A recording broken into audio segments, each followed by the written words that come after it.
दरम्यान आज महाविकास आघाडीची संयुक्त पत्रकार परिषद होते, मात्र काँग्रेसच्या प्रदेशाध्यक्षांनीच याकडे पाठ फिरवल्याचं चित्र आहे। पत्रकार परिषदेला बाळासाहेब थोरात जाणार असल्याची माहिती आहे, त्यामुळे नाना पटोले यांनी याकडे पाठ फिरवली आहे। तर विरोधी पक्षनेते विजय वडेट्टीवार यांना या बैठकीचं निमंत्रणच मिळालं नाहीये। या पत्रकार परिषदेचा अजेंडा सुद्धा त्यांना माहित नसल्याचं ते म्हणालेत।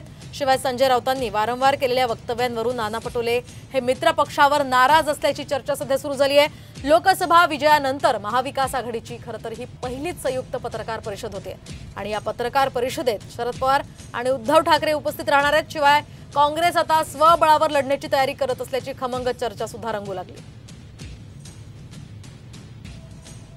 दौऱ्यावर आहे, त्यामुळे आमच्याकडून आमचे माजी मुख्यमंत्री ज्येष्ठ काँग्रेसचे नेते पृथ्वीराज चव्हाण साहेब आणि आमचे CLP नेते बाळासाहेब थोरात यांना सांगितलं की आपण तिथं उपस्थित राहू। नाही, मला माहीत नाही, मला काही त्या बैठकीमध्ये निमंत्रण नाही आहे।